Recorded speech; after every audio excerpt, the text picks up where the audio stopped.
Listening Library presents Hannah Montana, In the Loop by Suzanne Harper. Read for you by Eileen Stevens.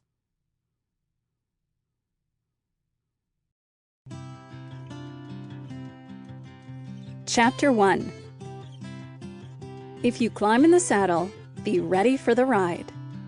Traditional cowboy saying. So what do you say? An announcer's voice boomed through the auditorium of the Surfside Arena, where thousands of fans had just danced and sung along to a 2-hour Hannah Montana concert. Do you want? The announcer paused for dramatic effect. One more song from Hannah Montana? The audience screamed so loudly that Miley Stewart, who was standing backstage, thought she could see the air shimmer. She took several deep breaths to slow down her heart rate. The announcer, a short, balding man who clearly loved his job, looked over and held up 3 fingers. He raised one eyebrow. Miley nodded. She had just done 2 encores, but she still felt full of energy. She started tapping her foot, ready and eager to run back into the spotlight. The announcer held the microphone back up to his mouth. I'm not sure I heard that, he shouted. Let me ask once more. Do you want Hannah Montana to come out here and sing again or not? The noise sounded the way a jet engine might, Miley thought, if he were standing 1 foot away, and if the engine were chanting, Hannah, Hannah, Hannah. All right then, he yelled into the mic. Here she is, the one, the only, Hannah Montana! Then he nodded and pointed his finger at Miley. She danced back on stage, her heart racing again, this time from pure joy. 15 minutes later, Miley dashed backstage and into her dressing room. She was still breathless from that last encore, not to mention the sprint from the stage to the dressing room. Wow, she said, grabbing a bottle of water from a table piled high with bowls of candy, platters of sandwiches, and cans of soda. That was a blast, but now I'm drier than a dirt road in August. She took a big swig of water and threw herself into a chair. Is it midnight yet? I'm ready to turn back into regular Miley for a while. She flipped her long blonde hair over her shoulder impatiently. When she was Miley Stewart, a normal high school girl, she loved being able to put on the wig that transformed her into Hannah Montana, international pop star. But sometimes, like right now, after performing her heart out under hot stage lights for more than 2 hours, she couldn't wait to put on her old blue jeans and feel cool air on her own brown hair. Hold it, Cinderella, said her best friend Lilly Truscott. Let me live vicariously through you for just a little longer. She did the pleading puppy dog eyes that always won Miley over. You know you're my only connection to the glamorous life. Oh, yeah, because backstage dressing rooms are decorated in such a sophisticated style, Miley said, rubbing at a worn spot on the chair's drab brown upholstery.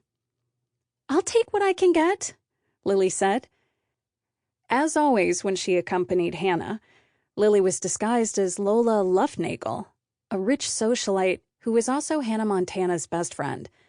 As part of her look, Lilly had collected wigs in a variety of different colors. Tonight's was streaked bright blue, raspberry pink, and neon yellow. People had to shield their eyes when she stood under a strong light. Lilly walked over to the snack table. Free sodas and plastic cups already filled with ice. And look, we even get those little plastic sticks you can put in your free soda after you've poured it over the free ice. Miley tilted her head to one side and pretended to think this over. Then she nodded. You're right, she said. This is the life. Just then, the dressing room door opened and 2 more people entered the room. That is, Miley thought, 1 person. Her other best friend, Oliver Oaken, and one annoying, irritating, and subhuman creature, also known as her older brother Jackson. Great concert, Miley, Oliver said. You were awesome. She smiled happily. Aw, thanks, so... Hey, cool. They brought in more chips, Oliver interrupted as he made a beeline for the snack table. And extra candy bars, Jackson said, grabbing a handful and stuffing them in his pocket. He rummaged behind a bowl of chips. And look, donut holes. Is that all I am to you people? Miley asked, pretending to be miffed. Just a way for you to score free junk food? Yeah, pretty much, Jackson replied, stuffing another handful of mini candy bars into his other pocket. Anyway, it's your fault we're starving. If you hadn't kept going back on stage over and over and over again. It's called an encore, Jackson, she snapped. Then she smiled smugly at him. What can I say? My fans can't get enough of me. Oh, like you weren't chomping at the bit to go back on stage, Jackson said. He struck a pose, pretending to be Hannah Montana, and said in a high-pitched voice, What? You want to hear little old me sing again? Well, hey, how about I sing 5 more songs as long as I'm hogging the spotlight? That is so unfair, Lilly said. Miley shot her an appreciative glance. Aw, thanks, Lil. Miley only sang 3 encores, Lilly went on. Technically, she doesn't start hogging the spotlight until she's sung half a dozen. Hey, I was working hard out there, Miley protested, getting to her feet. She picked up a turkey sandwich and took a big bite before flopping back down in her chair. I'm so tired I can hardly move. Tomorrow, I'm going to sleep in until noon at least. She closed her eyes and smiled blissfully at the thought. I can't wait to just kick back, chill out, and relax. Whoa, bud. Hold on a minute. Robby Ray Stewart, Miley's dad, had entered the room just in time to hear her last words. Like Lilly, Mr. Stewart was in disguise. When he was acting as Hannah Montana's manager, he wore a fake mustache and a fedora. Right now, he was in full manager mode. It's going to be another week before there's any kicking, chilling, or relaxing for you.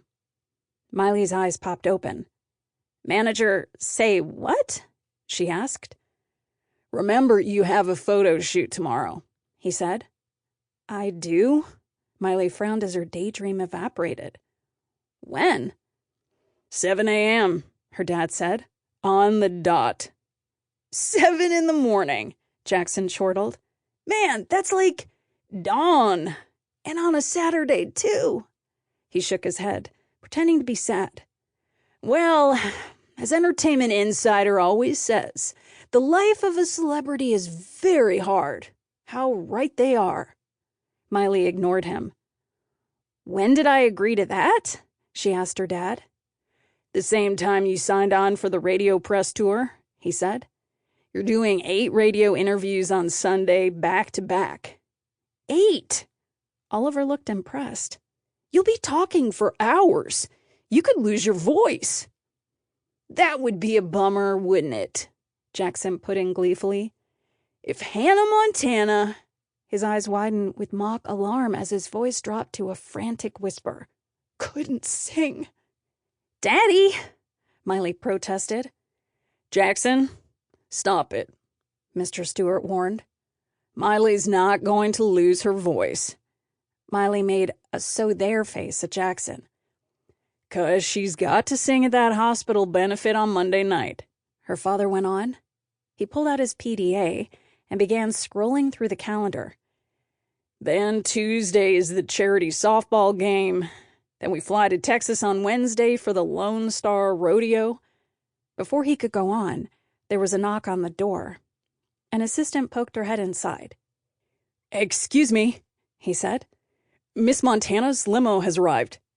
Oliver sighed happily. No matter how many times I hear that, he said to Lilly, it still sends a chill down my spine. I know, Lilly said. It's like in fairy tales when someone says, your carriage awaits. Only better.